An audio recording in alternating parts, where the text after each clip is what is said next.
ese Ruben Amorim we n'ingabo ze baraza kuvayo nabo barashaka byibuza amanota 3 kuko bayabonye ndavuga ku ikipe ya Manchester United bafata umwanya wa gatanu uriho Liverpool ngo byagenda nawe n'ibitego babinjijweho cyangwa batsinze kuko kugeza ubu harimo ikinyuranyo cy'ibitego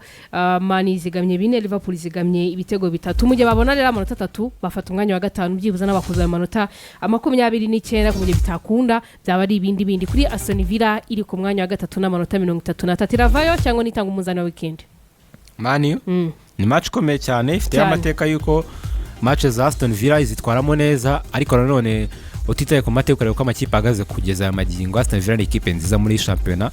n'urutonde rurayivugira ni ya gatatu ku rutonde rwa championnat yatsinze amakipe akomeye maze imikino ndumva ni 9 yikurikiranya idatsindwa uyu ni utsinda barabara mu mikino wa 10 badatsindwa urumva rero ni ikipe imeze neza cyane jana kwijana no gutangira umwaka w'imikino nabi no gutangira nabi championnat y'umwaka turabyibuka uburyo yavugwaga ari ikipe itarabona igitego mu byiciro 7 bigize umupira w'amaguru mu gihugu cy'Ubwongereza mikino ine ya mbere ariko ikaza nyuma guhindura ibintu ubikero makipe 3 ya mbere Unai arimo arakora akazi gakomeye cyane muri ikipe abafite umusore witwa Morgan Rogers uri mu bihe bidasanzwe ejo ndarayifashije muri match muri weekend umva Leicester bakinaga bavinyuma batsinda ibitego 3-2 ni ikipe imeze neza ijana ku ijana ijya gukina na Man U none idafite bamwe bakinyi yagenderaga mu minsi yashize Diallo na Bryan Mbeumo anabakinyi bari kwifasha cyane baciye ku ruhande rw'iburyo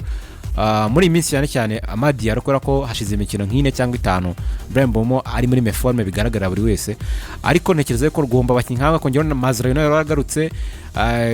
muri defense y'amaragarura stabilité kubura umukinyi hongo mu gihe Matis de Ligt adahari hari Maguire adahari ko ibibazo by'imvune nagari byiza kuri Ruben Amorim muri equipe ye wenda ni maje kwitegura kwitega impinduka nshyashya muri 11 kora ko abakinyi nk'abo batatu baremere babanza mu kibuga babuze ugomba kubona impinduka dushaka kongera kandi turongera kubona kandi Man ifite bench ntoya ifite bench y'abakinyi cyane bakiya bar offensive kora ko nimbabuza abakinyi batatu babiri muri bari bar offensive kandi ikipe isanzwe ifite abakinyi bakeya bakina mu myanya y'imbere urumva n'ikindi cyuhigiye kugira nekerezo yuko rero atari ikintu kiza kuri Manchester United igiye gukina match nk'ingi Aston Villa ikeneye intsinzi kuko ni inshuro nyinshi imibare Yvonne yaravuze ngo niba tsinda match baraza muri 5 muri 5 za mbere ni inshuro nyinshi Man United muri mwaka w'imikino igenda yinanirwa ijya gukina ifite amahirwe kaza amakipe 5 ya mbere cyangwa 4 ya mbere kayata yivangira ariko igatakaza niko geremeze kuri match ya Everton niko geremeze kuri match ya West Ham niko geremeze kuri match nyinshi twari naturondora zatambutse bavuze byarangiye banayitsinze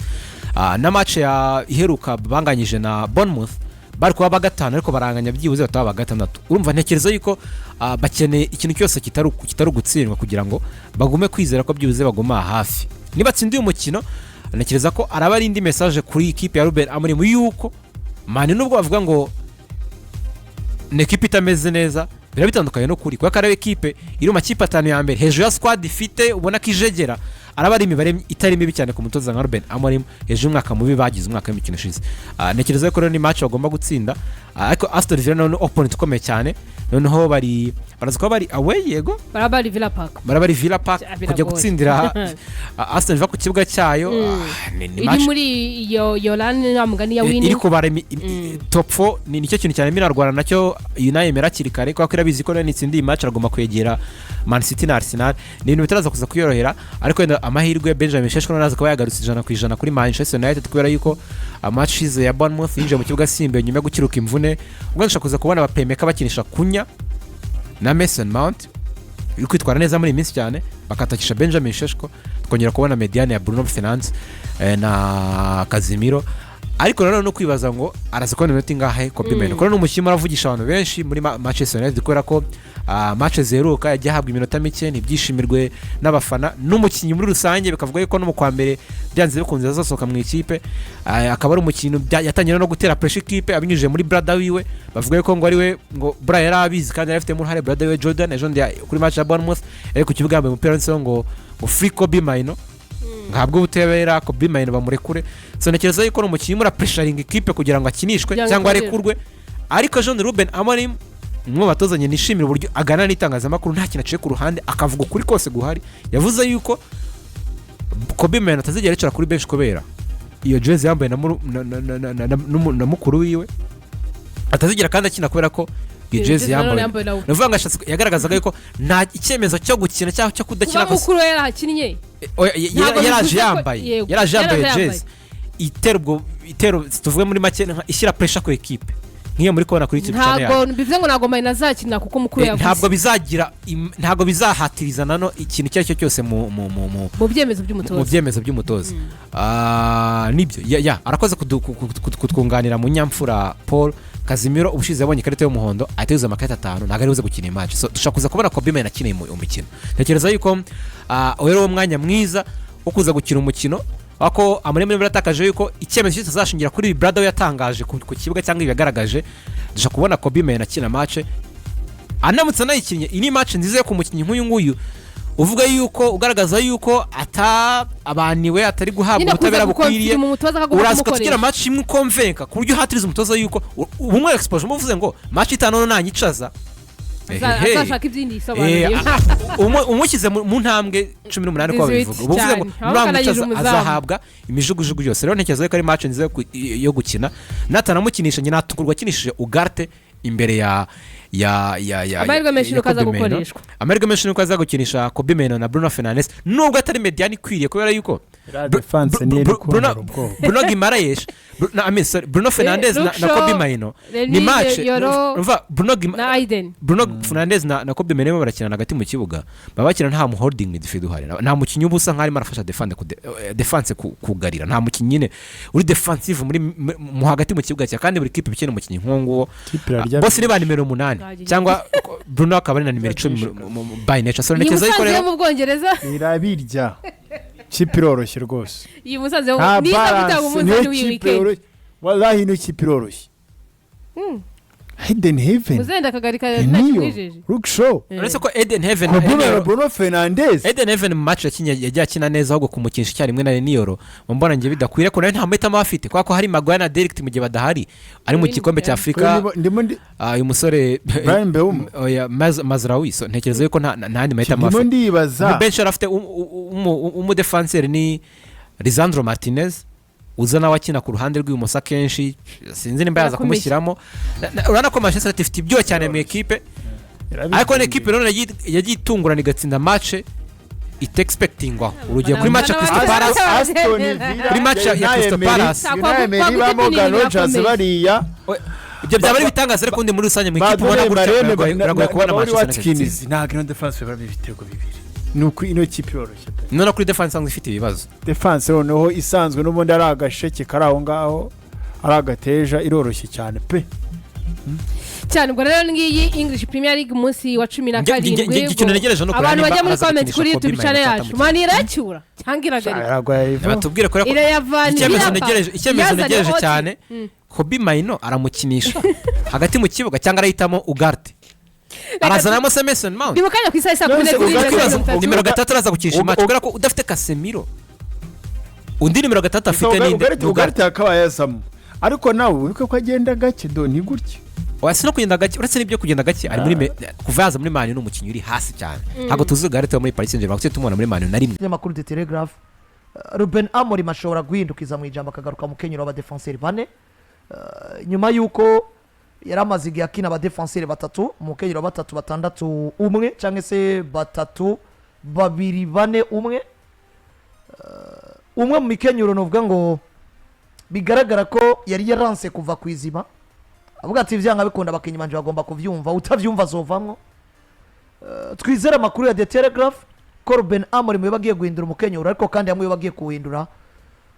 ubwo niyo bari kubera buze Amadi Diallo na Brahim Mbeumo bagiye muri kane ndetse na Nosair Mazraoui canke yobaremewe n'ikibazo cyo witwa Kobbie Mainoo kiriko kiragaruka mu itangazamakuru ndetse na body ya Manchester United bavuga ngo benshi baragereka kuri naco nitwiteze kurekura Kobbie Mainoo n'abafana bakavuga ngo nitwiteze kumurekura nawo mu itangazamakuru ati kibazo nuko dukira muri system ya mediateur babiri nisanga kini kibanza kimwe na Bruno Fernandes sino kwicara ka Fernandes nginishe Mainoo ubwo twobifata muri system yo kugomba kuronderera umwanya Kobbie Mainoo nyuma yuko aronka ubutumwa bwinshi umuremera canke tubifate nka system agomba kwifashisha bivaye no ko yabuze Mbeumo na Amadi Diallo nubwo bivugwa ko ari system y'aba defenseur banashobora guca aguma mu gihe kirekire biragoye kupfa kuvuga yuko ari Mainoo gusa babuze nako ari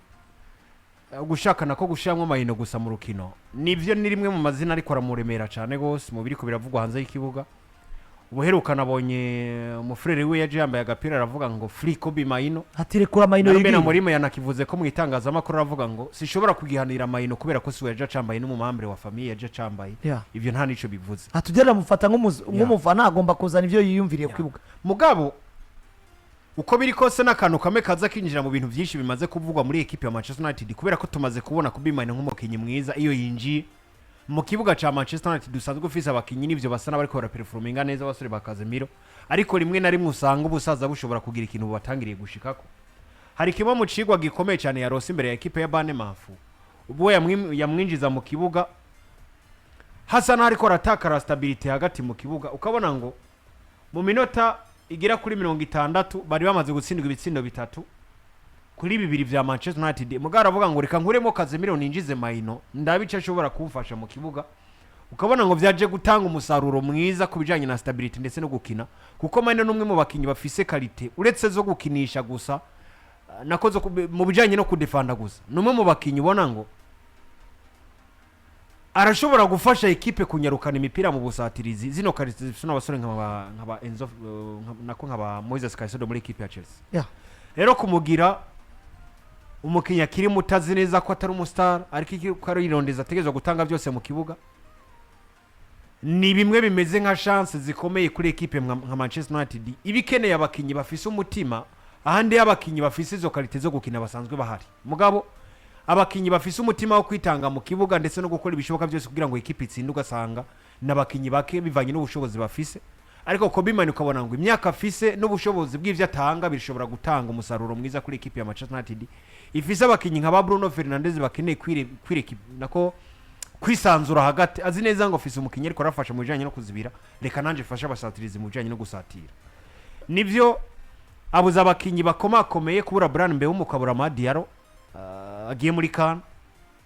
ni ibintu biba bidasanzwe kuri equipe nka Manchester United itegezwa gusurviving imbere ya mu match akomakomeye bagiye guhura nayo kuja guhura na Aston Villa n'izindi zigiye zitandukanye ubwo bice bimusaba kongera kugarukana abakinyi nk'aba Mason Mount kagarukana mu nimero 9 mwiza usanzwe ufise kugira ngo bashobore kuza kuzuza ibi bihande mugabo gikinisha Mateus Kuna hagati Wibango arashobora kuja kunyokipira kuri nimero 9 kubera ko afise mbe umashobora gukina ku ruhande rumwe Amada agakina ku rundi ruhande byari byoroshe mugabo umunsi nimba bigusaba ko urondera kuzuza ibibanza vya mbe umuntu Amada biragusaba rimwe namwe gucuzana abandi bakinyi batandukanye nimiburi ugaca winjizamwe Mason Mount hagati mu kibuga cya mu busatirizi ubwo rero n'umu nimero 9 wawe utegezwa gucumwinjiza mu kibuga bigaca byoroha ko canke bigaca bituma equipe ya Manchester United yisanga iri kwikinisha abasatirizi bagera kuri 3 nibaza ko je ku ruhande rwanje nuko Ruben Amorim ahatirijwe kwinjira muri sino system bivanye n'abakinyi bwa mbere na mbere ariko arabura umukinyi twa Kobbie Mainoo nawe numwe mu bakinyi bakeneye amahirwe yo kugeragezwa muri equipe ya Manchester United ubwo dufashe forme z'abakinyi bwana Landry kwande gwa equipe ya Manchester United hamwe Ruben Amorim waje muri system y'abamediateur y'aba defenseur bane ntiwo bari umwanya mwiza uko tubona la version y'umwe wese tukamenya ukuntu tumujija kuko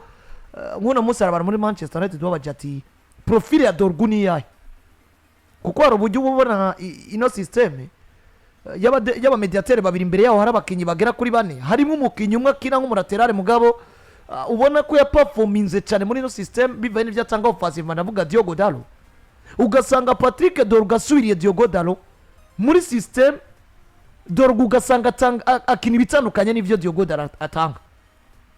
Dorgu kamuraba ukabona n'umukinyi agomba gukina afite liberté nk'umuraterale azibire aduge atere centre agaruke akine mugihe ubona ino system yindi bashiramo umugabo yitwa Diogo Dalot very beaucoup plus technique kandi ubona ngo ari expérimenté par rapport à Dorgu ukabona abikora neza gusumba est-ce que bari umwanya mwiza uko tubona la version y'umwe kuko arabakinyi no munsi ushobora kuvuga ngo ndiko nananirwa muri Manchester United bivaye nuko system nashikiyemo si bintu ndiko ndatahura ariko iyo umumenyereza ukinije muri system ya mediateur y'aba defenseur bane tuba tuzi ngo muraterale bamutumye ibi akina muri espace yi uwundi muraterale bamutumye ibi hagati mu kibuga probablement ndabona cyo yadopta nka 4-2-3-1 donc muri system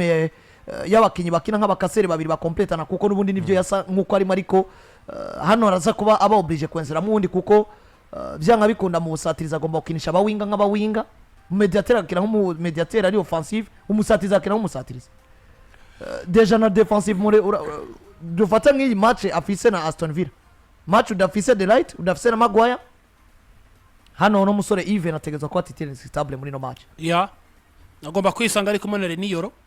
yagomba kwisanga ari kumwe na Niyo cyangwa yisanga afise Niyo n'umugabo witwa Lisandro Martinez birasho ariko Lisandro Martinez ritme yiwe Lisandro arahari amaze igihe ariko arakoreshwa kuva avuye mu mvune ariko ritme yiwe peu importe ritme y'umugabo witwa Lisandro Martinez imbere y'equipe yitwa Aston Villa kozana Heaven umwasosiya ku mugabo witwa Niyo tubone Lisandro Martinez cyane na ndabona Lisandro Martinez gusumba ko nabona undi mukinyi wese agomba kuza mu kibanza ca Matisse de Light Lisandro Martinez na Yoro bisange bafise Daro bisange bafise Luksho kuri gatatu canke hano Daro byanga bikunda agaruka kuri zibiri kuko deja Daro agomba gukina nimero zibiri kuko namuzo dafise no Said Mazlawi wagarutse muri defense ya 4 nkuko bisanga ta undi muraterare nta undi muraterare mugabo je no munsi ngerageje kura mugabo yitwa Ruben Amorim yarafunze umutwe cyane hama uno munsi ugiye kuraba uburyo abakinyabuze bagiye muri kane barabakinyi bifatiro cyane muri squad yiwe ndavuga Amad Diarra na Brian Mbeumo hari uburyo bakompleta nubona kuri system bari batanguye kunywana neza muri yo system ya 3-6-1 bari batanguye kunywana cyane bari banatanguye kugira umusaruro umeze neza ariko hano biramusaba kugaruka muri mediane irimo abakasere babiri kwanza Jezo ashobora kuzokina mediane akatire kuko nta winga y'uburyo afise winga nimba Amad agomba bana ko umugabo witwa Kobbie agomba kwisanga mu kibuga winga y'ubujya aratereka y'umugabo azwi izina rya Mateus Cunha Chibure Mason Mount kuko uno muzi bimwemerera gukina muri double attack umugabo yitwa Mateus Cunha na nono musore wo numero 9 wabo Benjamin Sesko mu gihe yoba bayahari ukumva ngo mediana 4 ni double kasere ya Casemiro na Mainoo Bruno Fernandes n'umugabo witwa Mason Mount bazagomba kuba bahari kuko ugiye kuraba squad y'uno munsi iri redwi cyane burya Manchester United ifise effective ngufi umuzora azukuza rya Benjamin Sesko arahari kuko na Benjamin Sesko na Mateus Cunha bagomba kuba aribo bataka Manchester United ifise imbere ya equipe yitwa Aston Villa kugira ngo nimiburi yizeza abantu umusaruro inyuma yuko Mbeumo ndetse na Amad Diarra bavuyemo ariko tubandi ufate muri mediane deja office Casemiro office Kobbie Mainoo na Bruno Fernandes erega na Manuel Ugarte deja Manu Ugarte reka tumufate nk'umu super sub umwe muri aba bagabo muri mediane sivyo musatirizi duca dusanga twasigaranye umugabo witwa Mateus Cunha Benjamin Sesko bonyene kuko Mason Mount no mu mediateur nubwo bamukinisha nk'iwinga ariko ushobora no kumuterekayo ashobora kuba akina twamunye kenshi akina nk'umuwinga abasatirizi babiri equipe yitwa Manchester isanga isigaranye muri kano kanya itakaje Mbeumo na Amad n'uwo mugabo yitwa Benjamin Sesko na Mateus Cunha byumvikana ngo icangombwa cyo korohera umugabo yitwa Ruben Amorim ku munsi w'ejo no kwisanga muri mediana 4 Kobbie agahabwa uwo mwanya ugahereza umwanya akongera kwegera imbere kuko urabona ziko tuba twirengagiza Joshua Zirkizi kandi ari umukinnyi mwiza Joshua Zirkizi ni mwiza mugabo none Zirkizi ni umukinishi w'inga wanse gukina mediana 4 ngo Mason Mount afashanye n'abataka ubwo bwo ntuzo buriko bita muri ambiskadi baze kugira Joshua Zirkizi muri attaque yawe na Mateus Cunha na Benjamin Sesko Cunha niwe mu numero 9 ufise mugabo ashobora kwitwa winga bigakunda Joshua Zirkizi ni umukinnyi afise umupira mugabo w'ikigaba ariko kandi umugabo azwiza ajya Cunha nawe yoba umuwinga ni buri bubamva nawe yoba umuwingi bubamva meme chose urinze urungi kandi umugabo azwiza ajya Mount rero usanga umurungi bubamva erega mugabo umaze kugira double attack nico gituma nakora kubya ni mediana 4 irakunda double attack ivyo kumva ngo numwe ngo niwibamvu canke iburyo ahubwo mediane maze kubihagaze neza bataka murapermita umwataka bamurekurira gukina uko yiyumva wenyene gusumbuka aba mediateur baza ko bariko barasafariga kugeza kano kanya ni ibiharuro biragaragaza ngo Manchester United nimwe mu ma equipe atagogwa cyane no gutsinda ibisindo muri Premier League mugabo kandi nimwe muri equipe zambe noneho novuga ngo niyo equipe ikomeye ya mbere itsindwa cyane muri Premier League kubera ko genu ndabire uza gusanga mu ma equipe yose atari muri zone rouge equipe yonyene yo bimaze gutsindwa ibitsindo byinshi kuruta Man ndakeka ari imwe ni Bournemouth AFC Bournemouth imaze gutsindwa ibitsindo byinshi kuruta Manchester United mugabo equipe imaze gutsinda ibitsindo byinshi kuruta Man U nayo nyine ni imwe ni Manchester City byumvikana ngo mu bijanye no kwankesa dufate kugeza muri kano kanya mu equipe atari muri zone rouge Man U imaze kwankesa ibitsindo 26 Liverpool imaze kwankesa 24 equipe bita Brighton imaze kwankesa 23 equipe bita AS Banama imaze kwankesa 28 mu gihe Fulham imaze kwankesa 26 Fulham ibinganya na Manchester United byo amaze kwankesa byumvikana ni equipe imwe gusa imaze kwankesa amagori menshi kuruta Manchester United hanyuma ucu ndabiri busatirizi nabwo nize equipe zoba zimaze gutsinda ibitsindo byinshi kuruta Man U muri Premier League uzikora izi yamaze kuva muri zone rouge mu 17 imaze kwankesa 30 erega uno munsi jewe kuko West Ham yakorokeye mu gihe no gutsinda ibitsindo byinshi naho gweza muri kano kanya Man City imaze gutsinda 38 equipe izwi ku izina rya Manchester United imaze gutsinda ibitsindo 30 inyuma yaho hari equipe imaze gutsinda ibitsindo 30 nyene ni Arsenal nayo nyene nyuma ya Arsenal hazizi za Chelsea 27 akaza izi za 22 nka za Tottenham Hotspur Brighton and Hove Albion kongeramo na Liverpool imaze gutsinda 26 ni kimwe mu bibazo bikomeye kuri Manchester United cyo gukosora no kwiga ko kuri iyi equipe kuko nimburi imwe muri equipe za mbere zimaze gutsinda ibitsindo byinshi kanatsinda uri ya kabiri hanyuma ugacuba kandi nimwe muri equipe zimaze gutsindwa ibitsindo byinshi birumvikana ngo uko wari uzibira birimwe agahazi utegerezwa kwiga ukuntu ushobora kubihindura rero novuga ngo kurande gwa Ruben Amorim ubwa mbere na mbere hari ikintu ciza yakoze nabonye abakunzi ba Manchester United ndetse n'abagiye batandukanye bashimye imbere ya Banemaf guhindura umukenyero ukavuga ngo reka ndeke kwita kuri vya bindi nariziritse ko byo gukinisha aba defenseur batatu reka nsubire mu ba defenseur bane hanyuma hagati mu kibuga nzane bane nce nkinisha abasatirizi babiri ukabona ngo birakoze kwa Man U equipe yongeye kugira stability yari yabuze mu rukino kuko bwa mbere na mbere bakina bitagutsinda ariko bivanye nano ma absence arababona ko ni buri bino binashobora kubigerageza inyuma y'ukwezi kwa mbere aba basore ba Brian Mbeomo na bivanye nuko deja bibaye aba basore atabafise araza gusekwa n'umukinyo cyo amukina nk'umuwinga ibubamfu na kw'iburyo akinisha kubamfu araza guca nasekwa n'abakinyi beza bo muri Axe Central bahagara avuga ati nanakana nakayo musubirira kuko deja kugeza ubu birumvikana ko umwe mu bakinyi beza afise kuva zitangwa muri Axe Central Martinez na mufise biravugwa ko niburi probable line up ni agaruka mu bintu vyiwe kuri no match ashobora kwarinya muri defense centrale yiwe ya batatu kwa kundi umugabo witwa Aiden Even ariko na Niyo na Ruksho imbere y'agacaterekamo Bruno Fernandes na Kobbie Mainoo imbere yabo akaba ari Mason Mount Mateus Cunha bakigurira Diogo Dalo na Bruno na Patrick Dorgu seswa kata